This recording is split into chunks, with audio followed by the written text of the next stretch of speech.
Saudara terkasih, saya yakin banget setiap saudara kepingin memiliki keluarga yang berkemenangan. Kita aja lomba 17 Agustus aja pengen menang, benar gak saudara ya? Lomba makan kerupuk walaupun hadiahnya cuma sabun saudara ya kan? Tapi seneng banget kalau menang. Nah apalagi saudara kalau kita bisa melihat keluarga kita mengalami kemenangan. Anak, mantu, cucu kita, cicit kita dan generasi seterusnya mengalami kemenangan di dalam kehidupan. Nah kalau kita belajar dari Alkitab saudara ya, ada keluarga-keluarga di dalam Alkitab yang mereka mengalami namanya kemenangan demi kemenangan. Kita belajar keluarganya Nuh, di tengah-tengah semua orang akan dimusnahkan oleh Tuhan karena kebejatan, karena kejahatan. Keluarga Nuh mengalami yang namanya kemenangan saudara terkasih, diselamatkan, tidak dibinasakan oleh Tuhan. Kita belajar dari keluarganya Yusuf. Keluarganya Yusuf saudara terkasih adalah keluarga yang berkemenangan. Karena pada akhirnya mereka semua berkumpul kembali. Dan mereka semua saling memaafkan satu dengan yang lainnya. Kita lihat keluarga Ishak, anak daripada Abraham juga adalah keluarga berkemenangan. Kita lihat keluarganya Ayub juga adalah keluarga berkemenangan.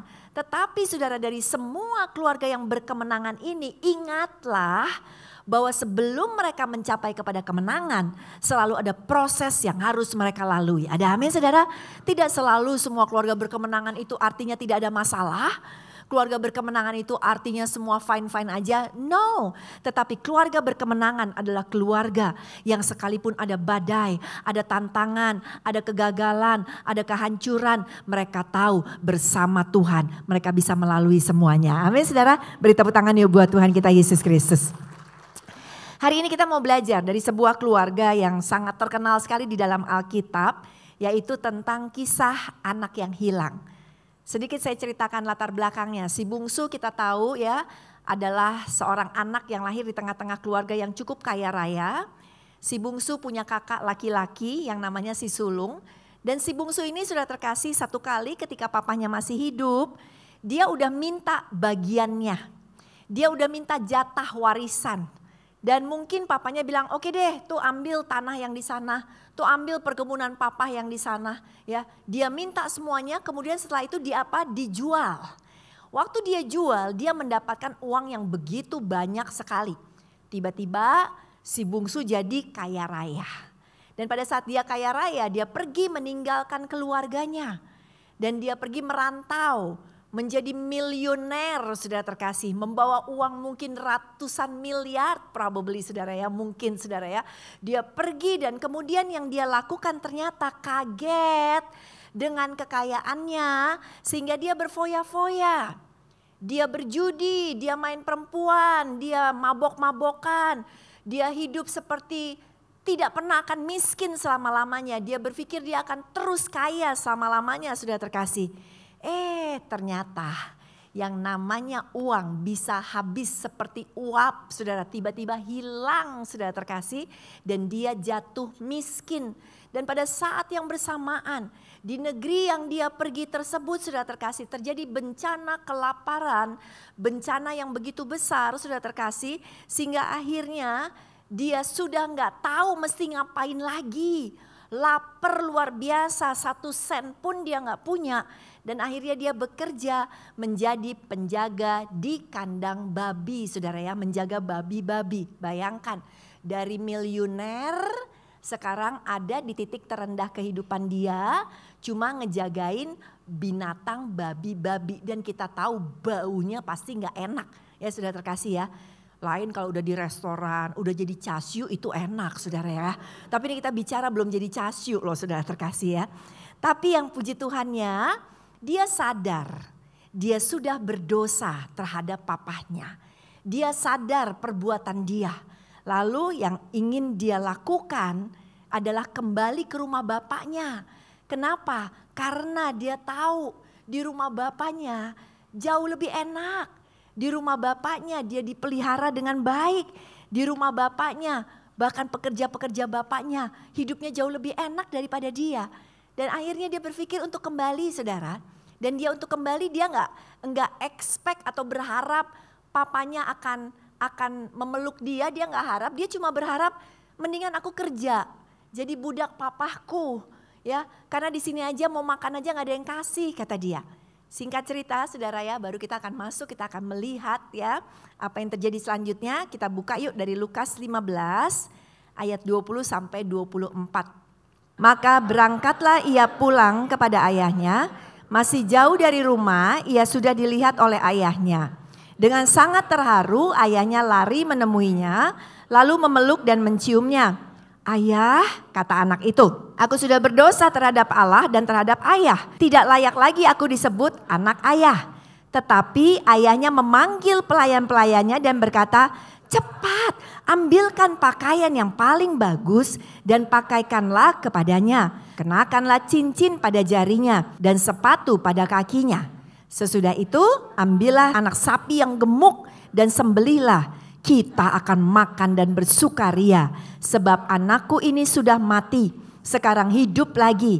Ia sudah hilang, sekarang ditemukan kembali. Lalu mulailah mereka berpesta. Ada kemenangan. Keluarga yang sempat hancur, keluarga yang tentu saja papanya sedih, anaknya kok jadi begitu, sudah terkasih. Tetapi ujung-ujungnya adalah kemenangan. Mari kita belajar tentang kekuatan yang Tuhan kasih di dalam sebuah keluarga. Kita semua punya keluarga, kita semua berasal daripada keluarga dan ada harta karun kekuatan saudara yang kita tanpa kita sadari, kita barusan baca dari tempat ini, kita mau gali, kita baca di dalam ayat tadi, kita mau gali kekuatan-kekuatan apa saja saudara terkasih yang bisa membuat keluarga kita pun akan mengalami kemenangan. Yang mau katakan? Katakan, keluarga saya, keluarga berkemenangan. Oke, kita mau belajar. Keluarga bahasa Inggrisnya adalah family. Kata asalnya berasal dari kata Greek ya, Yunani, yaitu oikos. Saudara, ternyata kata oikos ini artinya adalah rumah. Artinya adalah dwelling place atau artinya at home. Jadi waktu kita bilang aku punya keluarga, berarti aku punya rumah. Dwelling place itu artinya tempat di mana kita bersemayam gitu ya. Tempat di mana kita ada di dalamnya dan kita menikmati saudara. Itu adalah family. Jadi tujuan Tuhan menciptakan sebuah keluarga di mana semua anggota keluarganya bisa merasakan kenyamanan seperti ada di dalam rumah. Jadi rencana Tuhan ini indah sekali bukan saudara? Betapa indahnya waktu kita pulang dari kantor, aku pengen pulang ke my family. Waktu kita mungkin sibuk, kerja dan lain-lain, aku mau pulang ke my family. That's my home, itu adalah rumah kita. Tetapi kenyataannya orang gak kepengen pulang ke rumah atau ke family. Kenapa? Karena papa galak, karena mama cerewet luar biasa. Kita baru sampai depan pagar, kita udah dengar suara mama, ya kan? Weh, baru pulang ya sekarang, cepat, ya kan? Segala macam. Akhirnya yang ada nggak jadi buka pagar, balik lagi, pergi lagi, saudara. Atau ketika papa datang dari kantor, kita lagi ngobrol, kakak adik seru, papa datang, langsung semuanya masuk ke kamarnya masing-masing. Kenapa? Nggak enak ketemu papa, nggak enak ketemu mama. Nah ternyata banyak keluarga berantakan pulang ke rumah. Rumah suasananya seperti kuburan. Gak ada damai sejahtera, gak ada sukacita di dalam keluarga saudara. Dan kita ngelihat, aduh kenapa keluargaku kayak begini. Udah bertahun-tahun, kok keluargaku kelihatannya makin hari malah makin hancur. Bukannya menjadi keluarga yang makin hari makin berbahagia. Tetapi saya mau memberitahukan ada kabar baik saat ini saudara. Karena sekali lagi Tuhan peduli dengan keluarga. Saudara tahu pertama-tama Tuhan gak mikirin menciptakan yang namanya pemerintahan. Tuhan gak pertama-tama mikirin yang namanya kerajaan. Tuhan gak mikirin yang namanya pertama-tama sekolahan. Tetapi dari awal penciptaan yang Tuhan bikin institusi pertama adalah apa saudara? Keluarga. Adam dan Hawa dan mereka melahirkan anak-anak mereka, keturunan mereka. Karena dari awal saudara, itu yang sangat penting di hadapan Tuhan. Bahkan lebih daripada itu, Tuhan pun mengizinkan kita untuk memanggil dia siapa? Bapa. Kita menjadi siapa? Anak-anaknya. Itu kan keluarga. Berarti bawa keluarga hancur kita ke tangan Tuhan. Bawa keluarga berantakan kita ke tangan Tuhan. Bawa masalah apapun pergumulan kita ke dalam tangan Tuhan, saudara. Katakan kepada Tuhan, Tuhan, keluarga ini dibentuk oleh Tuhan dan saya percaya ada kemenangan dan pemulihan akan terjadi bagi keluargaku. Beri tepuk tangan sekali lagi buat Tuhan kita Yesus Kristus. Oke, untuk itu mari kita belajar ya. Apa sih harta karun ya yang ada di dalam keluarga, saudara? Yang pertama, ternyata sebuah keluarga memiliki kekuatan yaitu penerimaan yang sangat besar. Dunia gak bisa terima kalau saudara gak keren. Dunia gak bisa terima kalau saudara gak kaya. Dunia gak bisa terima kalau saudara gak perfect, tidak sempurna. Lihat betapa banyaknya orang dibully, anak-anak kita di sekolah dikata-katain ya. Betapa banyaknya orang melihat kemiskinan kita dan mereka gak mau memandang kita, miskin. Tapi begitu sama orang kaya, sudah terkasih, ya ampun. Sampai-sampai aja tukang parkir sudah terkasih kalau orang kaya yang parkir, siap bos ya kan. Tapi kalau kita lewat kayak hantu gak kelihatan sudah terkasih. Karena kita miskin. Dunia gak terima yang miskin, dunia gak terima yang lemah. Dunia gak terima sudah terkasih yang gak cakep. Dunia gak terima hal-hal yang menurut standarnya dunia tidak masuk. Tapi saudara, keluarga bukan dunia. Keluarga punya power, punya kekuatan, satu penerimaan yang sangat besar. Amin saudara. Artinya gini, anak kita mungkin di luar dikata-katain, pesek, saudara ya kan. Di rumah ada penerimaan walaupun anak kita pesek, kita cubit-cubitin. Mama gemes sama kamu, benar gak saudara? Anak kita mungkin ya gak secakep yang ada di luar, yang ada di majalah-majalah. Tetapi kita bisa gemes, kita gendongin, kita ciumin, tang ting tung. Sambil nanya lagi, anak siapa? Lah ya anak mamanya ya kan. Terus kita sayang-sayang, kita ya kan. Kenapa? Kita bisa terima mereka apa adanya. Bapak-bapak, papa-papa, terima anak-anak kita apa adanya. Itu kekuatan. Terima, ibu-ibu terima anak kita apa adanya. Makanya jangan dibeda-bedain. Kalau di rumah mereka ditolak, sudah terkasih, kasihan. Di luar mereka udah ditolak. Makanya kita punya yang namanya rumah, keluarga, house, dwelling place. Di mana mereka bisa diterima apa adanya. Ada amin saudara? Setiap anak memang beda-beda. Saya punya 3 orang anak sudah terkasih. Anak pertama saya perempuan yang tadi saya cerita udah menikah, baru menikah bulan Maret kemarin. Namanya Rachel. Rachel ini anak akademis, pinter banget. Enggak usah disuruh belajar, bawaannya mau belajar. Kalau ditanya Rachel paling suka apa? Belajar. Begitu saudara ya kan? Sekolahnya pinter, kalau saya terima raport di sekolahnya, gurunya senyumnya sampai kuping saudara terkasih. Karena nilainya 10 terus. Kemudian saudara terkasih, sekolah, habis SMA sekolah teologi S1. So, baru lulusan S1. Ditanya, Re gimana abis ini mau ngapain? Mau sekolah lagi, ya ampun anak sekolahan saudara. Akhirnya ambil S2, lulus S2, kita tanya Rachel terus mau ngapain S2? Mau ambil S3? Enggak, stop. Kita yang stopin saudara, kerja dulu balikin modal. Nah saudara kasih ya.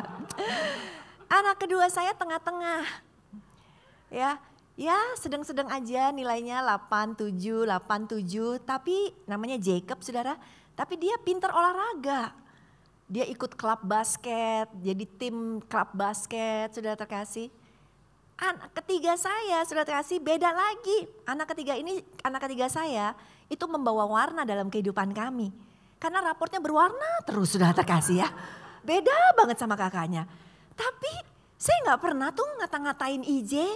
Dan berkata kamu kok gini sih gak kayak cici kamu. Masa pulang ya kan nilainya dapatnya 5, 4 ya kan. Satu kali di grup sekolahan ibu-ibu. Hari ini ulangan dibagiin. Semua nilainya bagus gak ada yang jelek. Cuma 1 yang jelek. Waduh pulang sekolah langsung saya tungguin.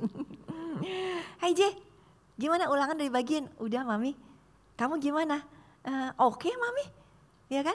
Katanya ada satu yang jelek di kelas. Ya kan lega dong dengernya. Oh oke. Ada satu yang jelek di kelas. Siapa? Ya aku. Oke. Tapi karena udah biasa saudara. Dapat 0 saudara. Ya kan? Dapat 0. Pernah dia dapat 2. Waktu dapat 2 saya bilang sama suami saya. Sayang dapat 2 dia. Gak apa-apa saya dulu 0. Oh ya udah puji Tuhan. Kali ini dapat 0. Menghafalkan Pancasila. Kok dapat 0? Padahal di rumah udah belajar emang Pancasila keempat dia gak hafal-hafal. Ternyata waktu ulangan ngeblank. Tapi aku isi 1 mami cuma tetap sama bu guru disalahin. Isinya apa? Pancasila 1, Indonesia kuat banget. Salah katanya gitu. Oke. Tapi Ije di rumah happy saudara. Ije di rumah ketemu mama, ketemu papa. Tidak menjadi satu pressure buat dia untuk harus dapat 10. Kalau emang keberhasilan kamu di angka 7 gak apa-apa. Yang penting kamu belajar maksimalnya di angka 7 juga gak apa-apa. I'm happy with you. Mami tetap bangga sama Ije. Kenapa? Karena saya tahu dia diberikan oleh Tuhan perkara lain. Dia suka art, dia anak art. Artnya jago-jago. Tuhan kita adil. Ada amin saudara? Terima saudara. Saya sering pelayanan saudara terkasih ya. Saya ketemu dengan seorang ibu yang bersaksi anaknya adalah anak berkebutuhan khusus. Saudara, dan dia katakan anak yang berkebutuhan khusus tidak semua bisa terima. Di luar sana gak bisa terima. Kalau datang ke gereja saudara terkasih ya. Anaknya duduk sama dia di belakang. Anak berkebutuhan khusus kadang-kadang suka teriak-teriak sendiri. Benar gak saudara? Ya tiba-tiba misalnya masih umur 6 tahun, 5 tahun tiba-tiba. Ya kan?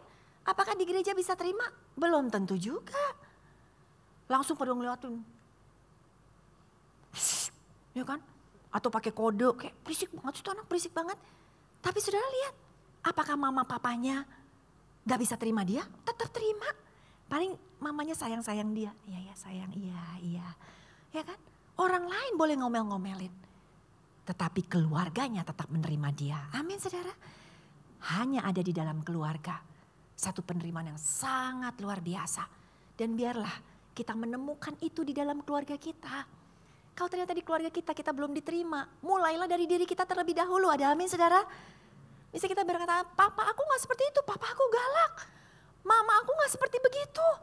Aku di rumah ditolak. Mulai dari kita. Mulai kita bisa menerima apapun keadaan papa. Apapun keadaan mama kita. Karena kalau ditarik garis ke belakang. Kenapa seorang papa bisa galak? Kenapa seorang papa bisa otoriter? Kenapa seorang papa itu bisa mungkin berjudi atau menelantarkan keluarganya? Karena papa kita adalah korban dari papahnya dulu mungkin melakukan itu. Dan papa kita itu belum sembuh. Kalau kita bisa terima papa kita doakan dia. Sampai satu kali papa kita bisa dijamah oleh Tuhan Yesus Kristus. Dia bisa diterima kembali. Dia bisa merasakan kepenuhan di dalam Tuhan. Saya yakin kita yang memulainya. Kita akan melihat sesuatu pemulihan besar akan terjadi atas keluarga kita. Beri tepuk tangan yuk yang luar biasa buat Tuhan kita Yesus Kristus. Itu yang pertama ya, keluarga punya penerimaan yang besar. Kedua, keluarga memiliki kasih yang besar. Kenapa bisa terima keadaan orang di tengah-tengah keluarganya yang mungkin modelnya aneh-aneh? Karena memang ada kasih Tuhan. Kita lihat di dunia kering kasih Tuhan, saudara terkasih. Gak ada kasih, makanya orang yang kalau keluarganya tidak menggali kasih, anak-anak akan cari kasih di tempat lain, di luar saudara. Palsu yang ada di luar. Kasih yang ada di luar sifatnya sementara. Kasih yang di luar adalah pergi dugem. Teng tong, teng tong, teng tong, teng tong, teng tong, teng tong. Begitu selesai dugem, pusing yang ada saudara. Gak ngerasain apa-apa lagi. Kasih di luar itu palsu, narkoba. Kasih di luar itu palsu, pertemanan yang jahat. Kasih di luar itu ketemu boyfriend, cowok yang sebenarnya cuma mau untuk apa? Untuk kesenangan pria itu aja. Saudara, kalau keluarga gak siapin kasih ini, yang sesungguhnya Tuhan udah ada, tinggal kita gali, saudara terkasih, seperti halnya tambang, maka kasihan anak-anak kita, kasihan generasi seterusnya di dalam kehidupan kita. kita sangat dikasihi Tuhan. Amin saudara. Yuk kita baca Kolose 3 ayat 12-13. Karena itu sebagai orang-orang pilihan Allah yang dikuduskan dan dikasihinya, kenakanlah belas kasihan, kemurahan, kerendahan hati, kelemah lembutan dan kesabaran. Sabarlah kamu seorang terhadap yang lain. Dan ampunilah seorang akan yang lain apabila yang seorang menaruh dendam terhadap yang lain. Sama seperti Tuhan telah mengampuni kamu, kamu perbuat jugalah demikian. Tuh, ketika kita gali kasih di dalam keluarga, maka saudara akan lihat di dalam keluarga kita akan ada kemurahan, akan ada kerendahan hati, akan ada kelemah lembutan, kesabaran, dan pengampunan. Saya juga melayani kaum perempuan, saudara. Di dalam pelayanan kaum perempuan kami, saudara terkasih, saya ketemu dengan banyak teman-teman perempuan yang sudah berumah tangga dan tidak sedikit yang suaminya selingkuh, saudara. Kemudian tidak sedikit juga di antara teman-teman perempuan yang berkata, pokoknya saya gak bisa ngampunin suami saya. Pokoknya gak bisa, ini sakit hatinya luar biasa. Rasanya pengen garuk-garuk aspal. Gitu loh sudah terkasih ya. Saking mungkin sakit hatinya ya. Dan saya bisa ngerti sudah terkasih.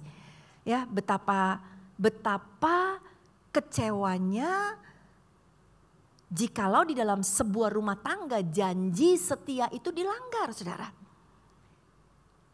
Dan banyak yang menyerah. Pokoknya gak bisa ngampunin, cerai. Dan makin kesini saudara, yang muda-muda seperti tidak punya pilihan lain, yaitu pilihannya cuma bercerai. Kenapa? Karena tidak menggali kasih. Tidak bisa mengampuni saudara. Hanya bisa menghakimi. Hanya bisa marah-marah sama pasangannya. Kamu gak lihat keluarga kita. Kamu udah hancurin saya. Kamu udah hancurin anak-anak. Wah, segala macam. Padahal saudara, kita pun sering melakukan kesalahan. Tetapi Tuhan mengampuni kita. Ada amin saudara? Berikan pengampunan. Memang gak mudah. Gak mudah ngampunin papa kita yang mungkin sudah tidak memperhatikan keluarga. Tidak mudah mengampuni suami kita. Atau bahkan mungkin istri kita saudara. Yang sudah tidak setia dengan kita. Tidak mudah mengampuni mertua kita. Ya ampun, mertua cerewet banget.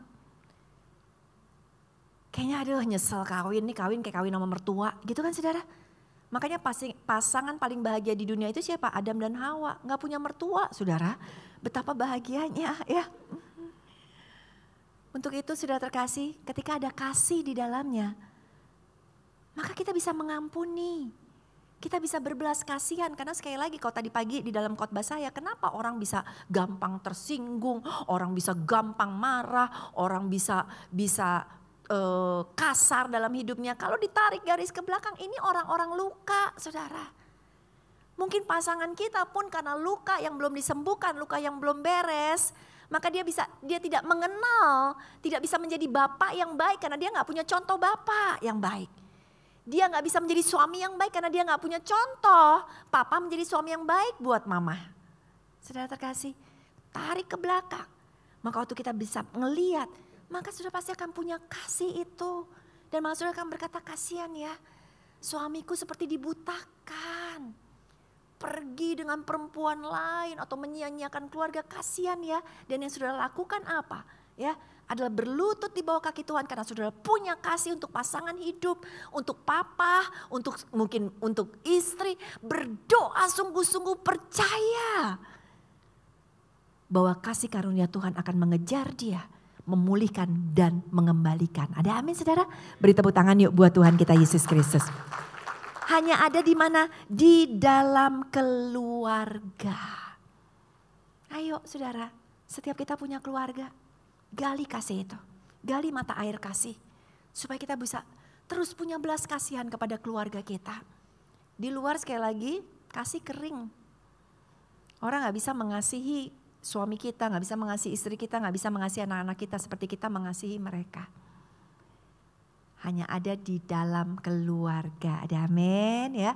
Yuk bapak-bapak ya. Minta kasih itu mengisi hati kita. Yang bocor-bocor hati ini, yang bocor-bocor biar diisi sama Tuhan. Karena kalau hatinya bocor, tetap gak bisa ngampunin, tetap ada kepahitan, gak bisa berdamai dengan masa lalu. Itu seperti bejana bocor. Ke gereja iya, ke gereja iya, ke gereja iya, tapi kok gak berubah-berubah. Karena ada kebocoran, minta Tuhan menambal kebocoran itu. Sehingga bejana kita sekarang menjadi bejana yang baik. Waktu kasih Tuhan dicurahkan, makin penuh, makin penuh, makin penuh. Berbuah keluar, bisa mengasihi istri, bisa mengasihi pasangan, bisa mengasihi anak-anak kita.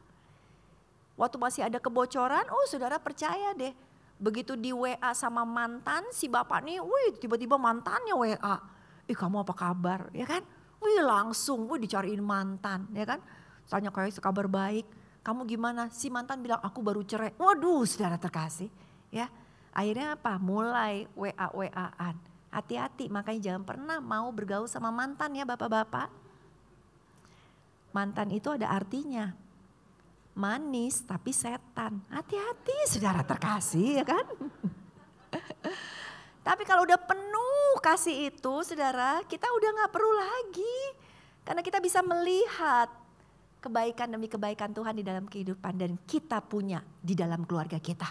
Keluarga kita akan menjadi keluarga yang berkemenangan. Waktu kita gali kasih itu ada.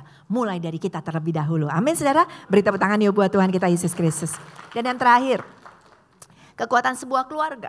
Keluarga memiliki kekuatan rela berkorban yang sangat tinggi. Kita belajar tadi dari si ayah. Ayah bisa terima ya si bapak. Anaknya datang dari jauh, bapaknya udah lari. Wah anakku, penerimaan yang tinggi. Anaknya bikin salah. Bapaknya punya kasih, langsung gak ngomongin harus minta maaf dulu ya sama papa. Enggak. Kenapa? Karena minta maafnya sudah ada di hati papanya. Anaknya gak ngomong pun papanya udah ngampunin. Karena apa? Papanya berbual dengan kasih, saudara terkasih. Dan di dalam keluarga ada pengorbanan yang besar. Udah dihabisin hartanya masih juga dia bilang sama pelayannya, cepet cari kita pesta ambilin baju, kasih cincin. Ayo cari sapi yang gemuk semua kita pesta. Saudara, berarti kan keluar duit lagi ya. Tapi gak peduli. Saudara, hanya di dalam keluarga yang kita bisa melihat pengorbanan masing-masing individu di dalamnya. Benar gak? Satu kali saya pergi ke Bangkok saudara. Ya. Terus udah gitu di Bangkok itu lagi ada yang viral. Waktu dulu itu namanya roti susu. Ya. Terus udah gitu keluarga saya nitip. Itu beliin oleh-olehnya itu dong, pengen nyobain tuh yang roti viral ya. Terus udah gitu kan saya pergi juga sama beberapa orang. Terus yang satu lagi juga bilang iya temen aku juga ada yang nitip katanya gitu kan. Oke kita ke sana. Yang ngantri, ya ampun kayak ngantri sembako. Padahal dibayar ya. Terus udah akhirnya saya ngantri. Terus kenapa saya ngantri? Karena yang minta istilahnya keluarga anak saya. Saya mau bela-belain karena saya nanti pulang anak saya akan tersenyum asik mami bawain roti ya kan yang aku inginkan. Saya rela ngantri setengah jam sudah terkasih. Tapi teman saya menyerah. Aduh Lev gak mau ngantri katanya. Gak jadi temen gue dibeliin yang lain aja. Kata dia gitu saudara. Kenapa bukan keluarga beda bener gak saudara? Kita akan bela-belain anak kita bilang, mami besok aku mesti prakarya, aku mesti bawa misalnya apa, misalnya gitu ya saudara ya. Mesti cari tanah liat, ya kan pakai batu. Itu mama keluar malam-malam cari tanah liat saudara, ngegali saudara. Kenapa? Karena keluarga. Ada harta karun pengorbanan di dalamnya. Jadi hari ini saudara, ayo rela berkorban, gak usah hitung-hitungan. Tapi kan saya udah begini sama kamu, saya kan begini. Suami udah bilang, saya gini sama ini. Istri bilang, saya gak tahu, kamu sih udah ngurus gini. No, it's okay. Ibu rumah tangga, tugas tanggung jawab kita di rumah berkorban, membersihkan rumah, menjaga anak, tidak usah hitung-hitungan. Suami, engkau berkorban seperti tadi papanya Monica yang kita lihat tadi tuh. Si papa langsung lari-lari ke kanton, dia tuh berkorban. Itu anaknya dikasih bakso tadi lihat kan jadi kepengen kan saudara ya kan. Itu papanya lebih kepengen lagi, saudara. Tapi gak ada dompet, di dompetnya gak ada uang. Seorang ibu, saudara terkasih, dari kecil kepada anak-anaknya, kepada suaminya dia berkorban. Kenapa? Setiap kali dia masak ikan, saudara, dagingnya dikasih ke anak-anak dan suaminya. Lalu dia bilang, mama paling suka kepala ikan. Bilangnya gitu kan saudara. Jadi kepala ikannya dia makan pakai nasi, pakai sambal. Anaknya makan dagingnya. Terus dia terus sampai anak-anaknya udah gede. Anak-anaknya udah kaya sekarang. Ajak mamanya makan di restoran enak. Dipesenin ikan, bukan ikan yang kecil kayak waktu dulu mereka miskin saudara. Ikan gede, ikan kerapu saudara terkasih. Wah, mamanya senang banget akhirnya bisa makan daging ikan kenyang, saudara. Anaknya kumpul dan anaknya ambil kepalanya. Ini buat mama, kesukaan mama. Dagingnya dibagi-bagi ke yang lain, saudara. Ya kan?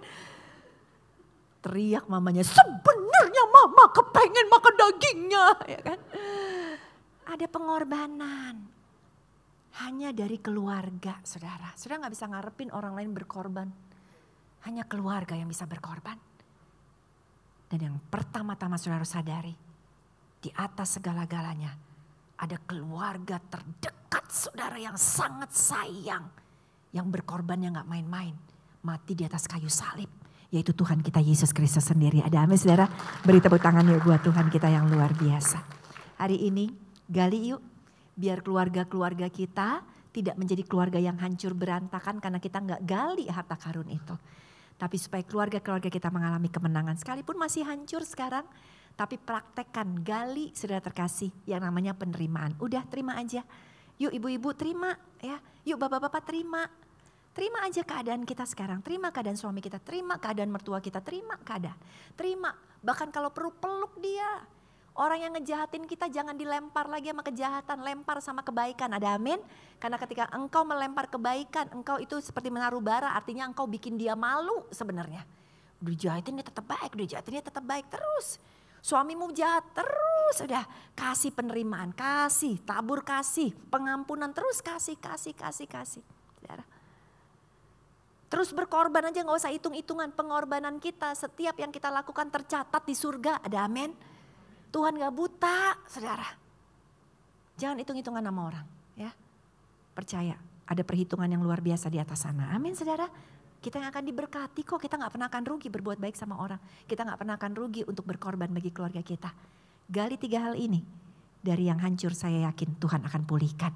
Dari yang gagal saya percaya perlahan saudara akan berjalan menuju kepada kemenangan besar bagi keluargamu. Yang diberkati, beri tepuk tangan buat Tuhan Yesus.